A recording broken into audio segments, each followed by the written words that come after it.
내가 복음을 전할지라도 자랑할 것이 없음은 내가 부득불 할 일임이라. 만일 복음을 전하지 아니하면 내게 화가 있을 것이로다. 내가 내 자의로 이것을 행하면 상을 얻으려니와 내가 자의로 아니한다 할지라도 나는 사명을 받았노라.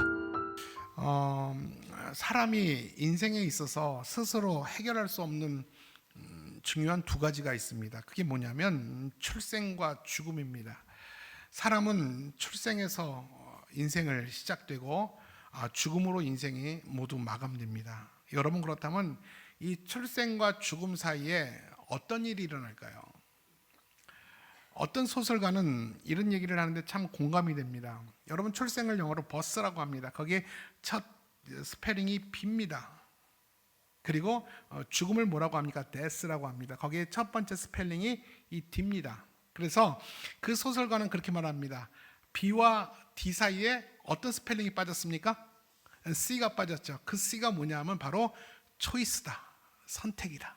그래서 인생은 태어나면서 죽는 순간까지 끊임없이 무엇인가를 선택하고 결정한다. 그리고 인생이란 무엇인가? 그 선택과 결정을 책임지며 살아가는 것이 인생이다. 여러분, 참 공감 많은 말씀 같아요. 여러분, 우리가 인생을 살면서 정말 중요한 선택과 결정이 여러분 뭐라고 생각하십니까? 제일 중요한 선택이 뭐 같아요? 태어나서 제일 중요한 선택이 뭡니까? 이 배우자 선택이 아닌가? 이 결혼을 정말 잘해야 되지 않겠습니까? 이 배우자를 선택하는 게 정말 중요한 인생의 선택입니다. 그래서 어떤 사람도, 제가 아는 사람은요, 선을 100번 본 사람이 있어요. 100번. 근데 100번째 정말 말이 100번이 정말 그렇게 수없이 선을 봤는데 그분이 만족하며 결혼했을까요? 결국은 나이에 몰려서, 주위 상황에 몰려서 결혼을 했는데 지나보면 정말 좋았던 사람이 정말 많았대요. 근데 이미 기차는 떠났어요. 그러니까 결국은 이 선택과 결정에서 항상 후회하고 안타까워하는 것이 인생이에요. 그만큼 이 배우자 선택이, 배우자 결정이 정말 중요해요. 그 또 하나 정말 중요한 선택과 결정이 뭐냐면 직업이죠. 내가 어떤 직업을 가질 것인가, 내가 평생 무엇을 먹고 살 것인가, 이런 직업도 굉장히 중요합니다. 그렇다면 여러분, 신앙인으로서, 저와 여러분이 신앙인 아닙니까? 신앙인으로서 못지않게 정말 중요한 선택과 결정은 뭐라고 생각하십니까? 대답해 보실래요? 교회를 아니라 좋은 교회를 선택하는 것과 바른 신앙을 선택하는 것이 이 결혼과 직업 못지않게 정말 소중한 선택입니다. 왜냐하면 이 좋은 교회와 바른 신앙의 선택이 있을 때 우리의 삶은 물론 우리의 영혼을 결정하는 일이 이 좋은 교회와 바른 신앙으로 인하여 우리의 영혼이 결정되기 때문에 이것은 정말로 중요한 선택과 결정입니다. 여러분, 우리가 교회 나와서 예수를 믿고 그리스도인이 되었다면 모든 선택이 다 끝났다고 생각을 합니다.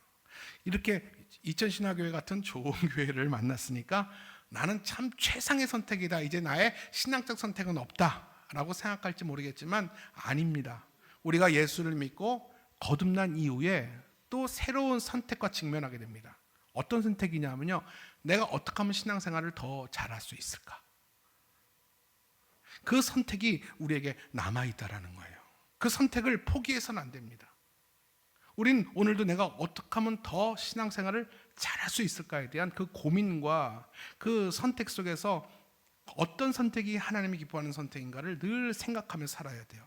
그런데 여러분, 중요한 것은 내가 예수 믿고 거듭난 이후의 선택은 예전 선택과는 분명히 달라야 한다는 것입니다. 예전에는 자의적으로 선택하고 판단하고 결정했지만 이제는 세상에서 나를 부르신 하나님의 목적대로 그 부르심 안에서 내가 선택해야 될 선택은 신앙적 선택을 해야 된다는 거예요. 어떤 것이 더 하나님 마음에 합한 것인가? 어떤 결정이 하나님이 기뻐하시는 결정인가? 이런 신앙적 선택이 우리에게 필요하다라는 것입니다. 여러분, 우린 저번 주 바울을 통해서 무엇을 배웠습니까? 바울은 우상에게 올려진 음식을 먹을 것인가 아니면 말 것인가에 대한 그 권리와 자유에 대한 상관관계에 대해서 바울이 교훈을 전했습니다. 그리고 자신은 개인적인 자신의 입장을 결론적으로 말하죠. 이게 8장 13절에 뭐라고 말하냐면 이 음식 문제로 인하여 믿음이 연약한 자가 실족한다면 나는 영원히 고기 먹지 않는 것을 선택하겠다. 이 선택은 거듭난 자의 신앙적인 선택이에요. 만약에 바울이 거듭나지 않았으면 내가 먹을 자유가 있고 먹을 권리가 있기 때문에 누가 뭐라고 하든 누가 시험 들든 나는 내 믿음이 괜찮기 때문에 나는 아마 먹었을 거예요. 그런데 그는 거듭난 그리스도인이기 때문에, 그는 구원받은 하나님의 사람이기 때문에 자신의 권리와 자유를 자신을 위해 쓰지 않고 남을 위해서 사용하는 것을 자신의 권리로 선택했다라는 것입니다. 이것이 바로 바울이 선택한 신앙의 선택이었어요. 또 그런 차원에서 오늘 본문 9장의 내용도 같은 부류의 내용이에요. 오늘 바울은 이렇게 말합니다. 나의 신앙적 선택을 하나 더 소개하겠다고 말합니다. 그것은 자신은 고린도 교회의 사도로서, 선교자로서, 또 목회자로서 마땅히 교회에 생계비를 받을 권리가 있다. 근데 나는 그 권리를 포기하겠다라는 것입니다. 내가 받을 수 있지만 안 받는 것을 선택하겠다는 거예요. 이것 또한 바울의 신앙적인 선택이었습니다. 그러자 이 사도의 권리를 포기하겠다라는 그런 얘기를 들은 고린도 교회 안에 거짓 교사들은 그 이야기를 듣고 바울을 이렇게 비아냥거립니다. 바울이 자신의 권리를 포기하는 것은 자신이 사도가 아니기 때문에 그런 거 아닌가? 사도성에 결여가 있기 때문에 그렇게 사도로서 요구를 못하는 것이 아닌가라는 얘기하는 사람이 있고, 또 한 부류들은 그가 예전에 교회를 핍박했던 흑역사를 우리 모두가 알고 있기 때문에 감히 미안해서 부끄러워서 어떻게 교회에게 자기를 도와달라고 손을 내밀 수 있을까? 이런 것 때문에 그 사도의 권리를 포기한 이 바울의 진정성에 대해서 왜곡하고 폄훼하고 있었습니다. 그러자 바울은 이런 음해에 대해서 그렇지 않다. 너희들이 나의 사도성을 의심하는데 나 정당한 사도 맞다. 주님께서 친히 나를 사도로 임명했다. 그리고 난 사도로서의 당연히 받을 권리가 있는 사람이다 라는 것을 강조하면서 9장 1절과 2절에 그 내용이 기록되어 있어요. 우리 1절과 2절 내용을 같이 읽도록 하겠습니다. 시작. 내가 자유인이 아닙니까? 내가 사도가 아니란 말입니까? 내가 우리 주 예수를 보지 못했다는 말입니까? 내가 주 안에서 열심히 일한 결과로 얻은 열매가 여러분이 아닙니까? 다른 사람들에게는 내가 사도로 여겨지지 않을지 몰라도 여러분에게만큼은 내가 분명히 사도입니다. 여러분이야말로 주 안에서 나의 사도 직분을 보증하는 인장이기 때문입니다. 이 바울은 고린도 교회 성도들이 자신의 사도성을 의심할 때에 강력한 수사적 질문 4가지로 말합니다. 내가 자유자가 아니냐? 내가 사도가 아니냐? 내가 예수 그리스도를 목격하지 않았냐? 그리고 너희들은 나의 사도로서의 열매들 아니냐? 라는 4가지 질문을 하면서 나는 정당한 사도 맞다.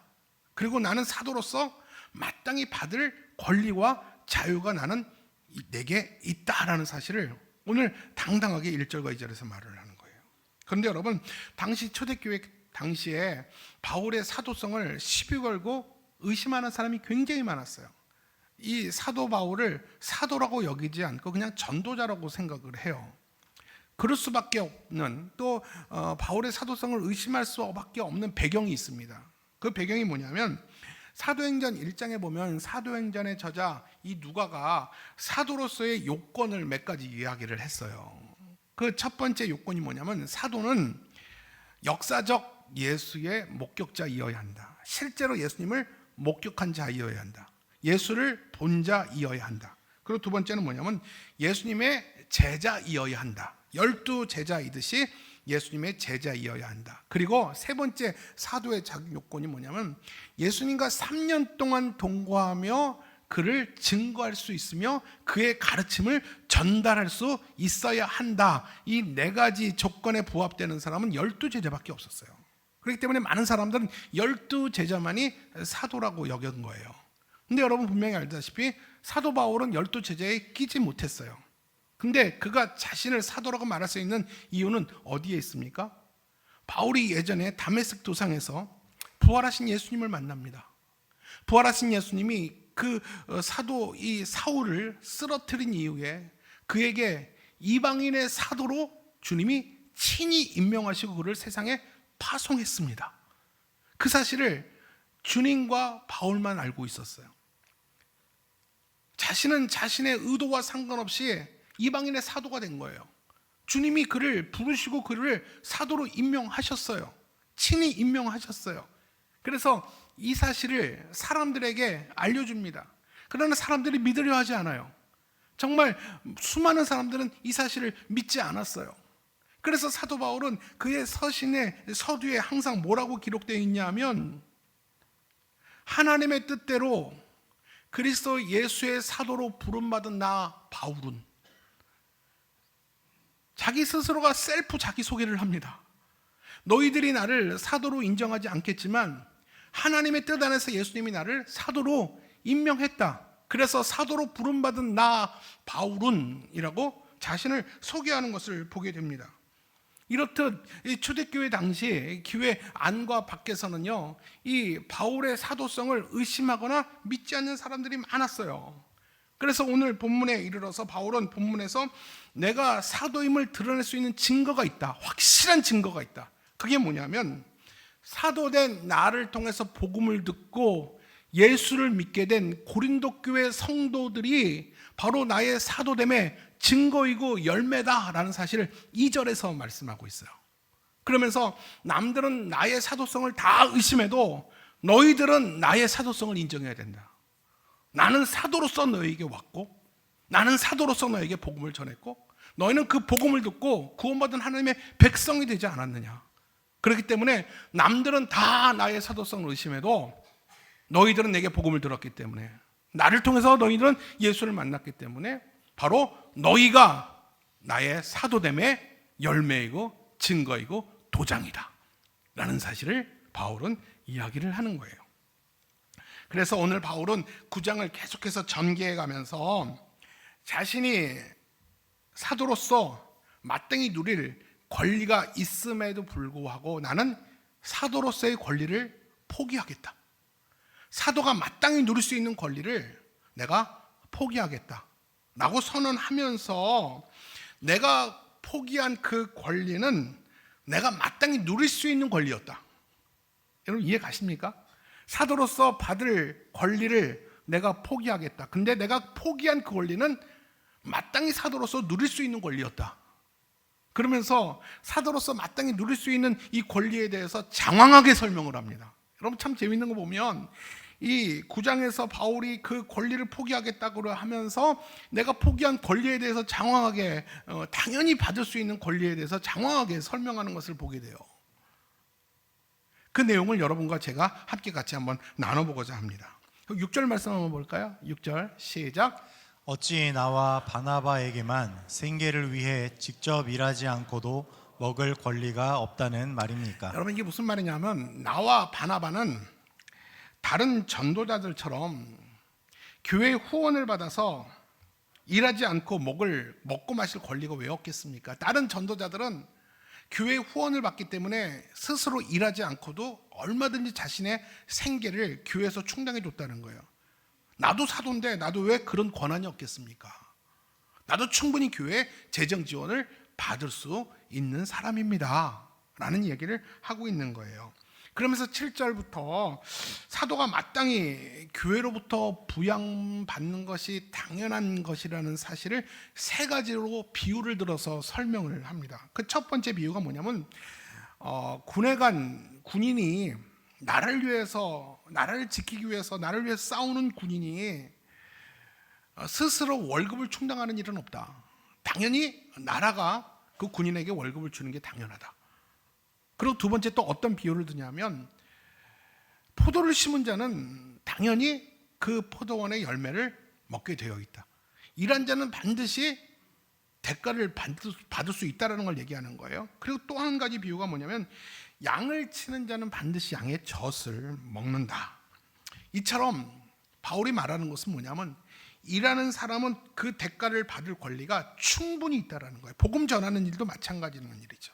복음을 전하는 일은 마땅히 그 대가를 받는 것이 당연한 권리다라고 이야기를 하고 있는 거예요. 그러나 나는 그 권리를 포기했다라는 것이죠. 왜냐하면 바울과 아볼로는요, 그런 자비량 선교, 내가 스스로 일해서 내 생계를 책임지는 자비량 선교를 그는 원칙으로 하고 있었어요. 그러나 여러분, 물론 선교에만 집중할 수 있도록, 일하지 않고 오직 목회만 할 수 있도록 교회에서 그를 도울 수 있다면 훨씬 사역을 편하게 했겠죠. 그러나 바울과 바나바는요, 후원받지 않을 만한 나름대로 중요한 이유가 있었어요. 받을 수 있지만 받기를 거절한 중요한 이유가 있었다는 거예요. 아마 그거보다 더 중요한 것이 있기 때문에, 더 좋은 것이 있기 때문에, 너희들이 주는 것보다 더 소중한 것이 있기 때문에 내가 이것을 뺏기지 않겠다는 것이죠.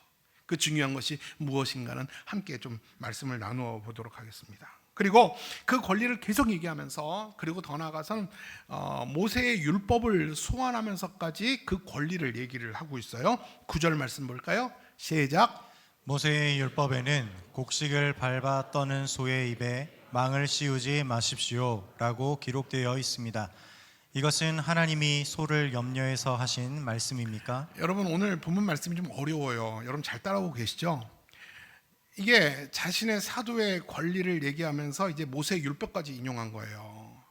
일하는 소의 입에 망을 씌우지 말라. 여러분 많이 들어보셨죠? 이 말의 의미는 뭐냐면 일만 시키지 말고 먹을 것을 주라는 소리예요. 소에게. 여러분 언뜻 보면 소의 복지를 위해서 한 얘기 같죠. 소의 복지. 근데 바울은 여기서 덧붙여 말합니다. 이게 단순히 소의 복지만을 위해서, 소만을 위해서 예수님이, 하나님이 말했겠냐. 오히려 이 말씀의 진정한 의미는 우리 같은 사도들의 권리를 염두에 두고 하나님이 하신 말씀이라는 거예요. 사도에게 복음 전하는 일만 맡기지 말고 그의 생계를 교회가 책임져야 한다. 그러므로 사도는 마땅히 권리를 받아야 된다라는 사실을 또한 이야기를 하고 주장하고 있는 거예요. 이해 가시죠? 그리고 바울은 더 나가서 예수님의 말씀까지 소환하면서 사도의 권리를 얘기를 하고 있어요. 우리 14절이에요. 시작. 이와 마찬가지로 주께서도 복음을 전하는 사람들에게 복음을 전하는 일로 생계를 유지해야 한다고 말씀하셨습니다. 주의 명령이 분명했어요. 복음 전하는 자의 생계는 책임져 주라. 근데 바울은 그런 사도의 권리가 있음에도 불구하고 그 권리를 다 포기하고 자신이 스스로 일해서 자신의 생계를 책임지고, 그리고 아무런 대가 없이 고린도 교회 성도들에게 복음을 전했다라는 것입니다. 여러분, 그렇다면 이런 바울을 보면 믿는 자들이 그 바울을 존경해야 되는 거 아닙니까? 그 헌신에 대해서 칭찬하고 박수를 보내야 되는 거 아닙니까? 그런데 이 많은 소수의 눈이 좀 이렇게 돌아간 사람들은, 이렇게 좀 부정적으로 생각하는 사람들은 그의 진위를 또 오해합니다. 뭐냐고 오해하냐면 사도직에 결함이 있기 때문에, 아까도 말한 것처럼 계속 이 사도성을 시비를 겁니다. 계속 문제 하나 잡으면 꼬투리를 계속 잡고 계속 시비를 거는 것이죠. 사도직에 그 자신이 없기 때문에 저런 거 아닌가. 또 하나는 쇼하는 거다. 더 많은 재정 지원을 받기 위해서 쇼하는 거다. 이건 진정성도 명분도 없는 말이다. 그러면서 이 바울의 이 진정성을 왜곡합니다. 그래서 바울은 그런 음해와 왜곡을 듣고 정말 화가 나서 15절에 이렇게까지 말합니다. 15절 볼까요? 시작. 그러나 나는 이런 권리를 하나도 사용하지 않았습니다. 나는 죽는 한이 있더라도 내가 자랑으로 여기는 것을 아무도 헛되게 하지 못하게 할 것입니다. 여러분, 한국 사람들이 자신의 결백을 주장할 때 쓰는 말이 뭡니까? 내가 죽는 한이 있어도. 그런 말을 자주 쓰죠. 내가 죽는 한이 있어도. 주위에서 이 바울의 이 진정성을 의심하니까 내가 죽는 한이 있어도 내가 교회에 사례를 받지 않겠다.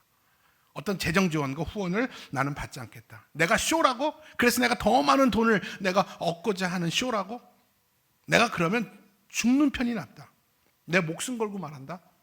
나는 재정 지원을 요구하는 것이 아니다. 그리고 이제부터 이제 완전히 분위기 반전이 옵니다. 그리고 이제부터 바울은 그렇다면 내가 사도로서 그 권리를 포기한 이유가 뭘까?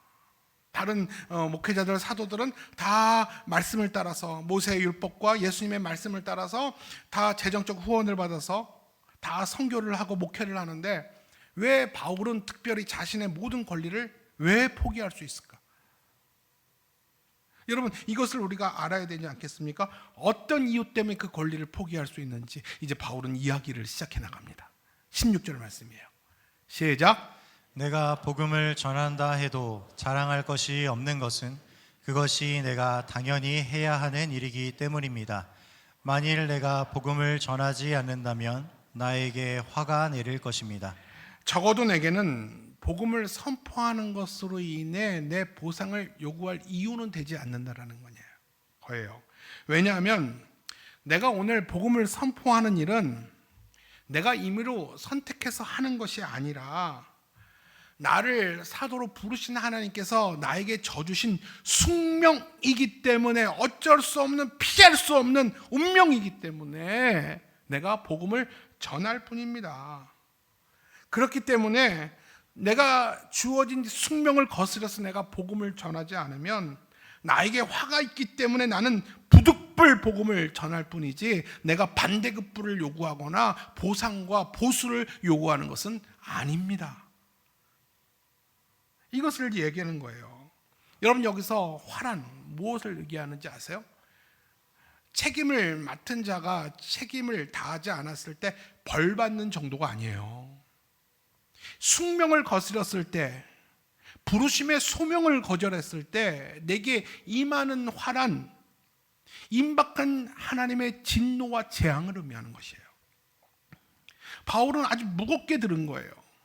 하나님께서 내게 맡기신, 나를 사도로 부르시고 내게 맡기신 숙명적인 이 책임과 소명을 굉장히 무겁게 생각한 거예요. 바울의 이 강한 소명 언제 받았습니까? 바울이 다메섹 도상에서 부활하신 예수님께 받은 사도적 소명이었어요. 사도로서 받은 소명이었어요. 전하지 않으면 안 되는 소명. 이것이 바울이 받은 사도적 소명이었어요. 바울은 자신의 소명에 대한 분명한 인식이 있었어요. 이게 얼마나 무거운 건지 알고 있었어요. 그래서 17절에 이렇게 말씀합니다. 시작. 내가 내 자의로 이것을 행하면 상을 얻으려니와 내가 자의로 아니한다 할지라도 나는 사명을 받았노라. 내가 스스로 선택해서 내가 복음을 전했다면 그 노력에 의한 보상을 내가 요구할 수 있다. 내가 원해서 했다면 내가 보상을 요구할 수 있다. 그런데 나는 떠밀려서 하는 거다. 내가 떠밀려서 어쩔 수 없이 숙명이기 때문에 하는 것을 너희가 나한테 책임질 필요는 없다.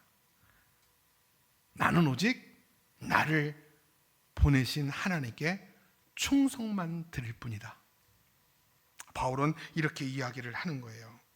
그렇지만 바울이, 여러분, 자신이 어떤 보상이 없었을까요?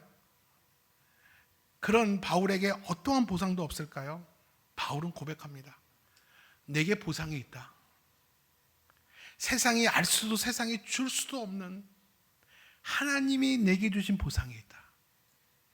내가 그 보상을 지키기 위해서 이 땅의 보상을 내가 선택하지 않을 뿐이다 라고 얘기를 해요. 자, 우리 한번 18절 말씀이에요. 시작. 그렇다면 이런 상황에서 내가 받을 보상이 무엇이겠습니까? 그것은 아무런 대가 없이 복음을 전한다는 것, 또 설교를 하면서 전도자로서 나의 권리를 주장하지 않는다는 것, 바로 그것이 내가 받는 보상입니다. 바울이 바라는 보상은요, 이 세상의 보상을 선택한 것이 아니라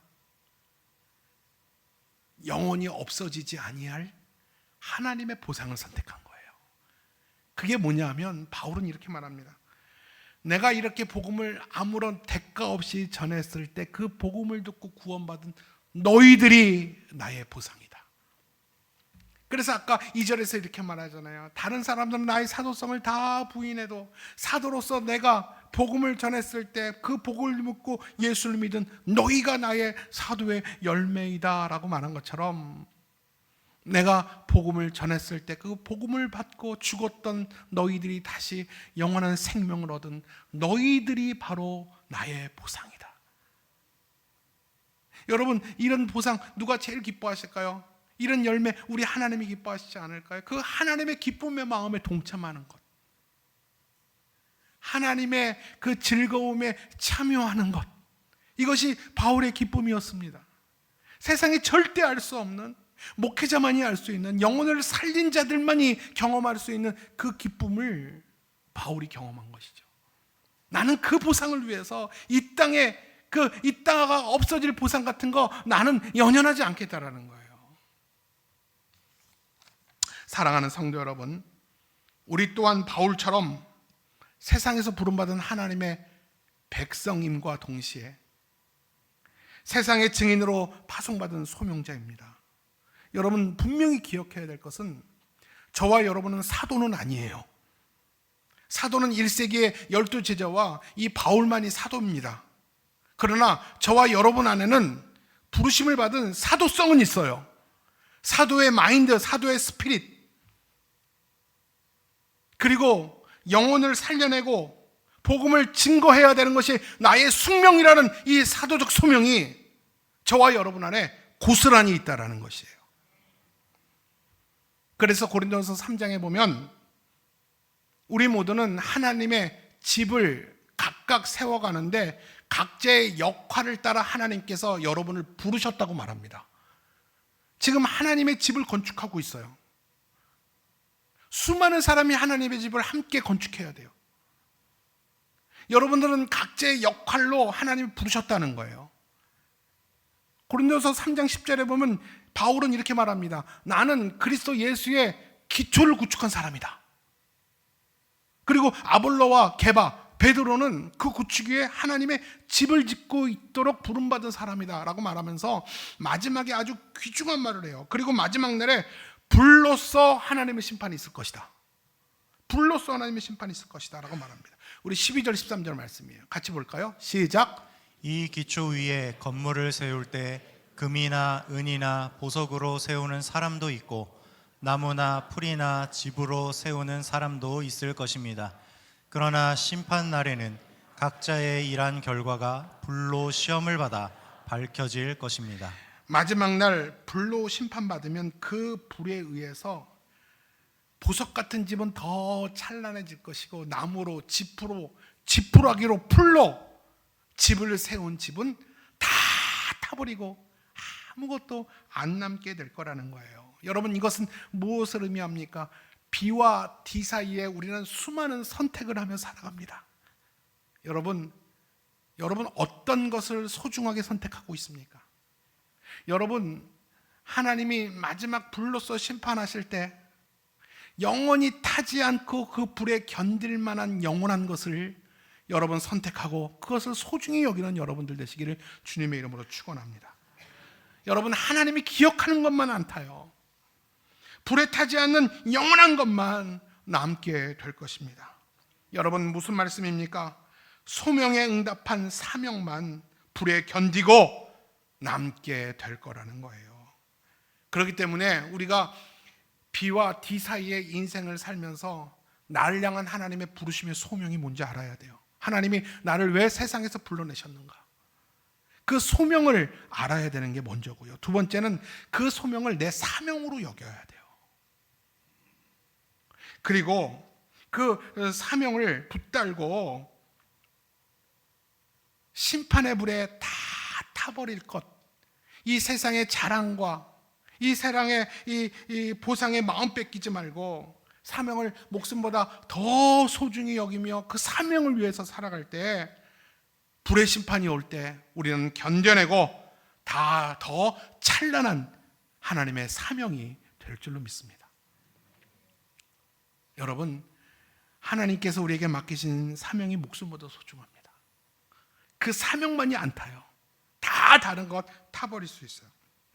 반대로 세상과 타협하며 사명 대신 쌓아놓은 세상의 공덕, 여러분, 그게 지금 우리의 의지가 되고 그것이 내 기쁨이 되고 영원할 것 같죠.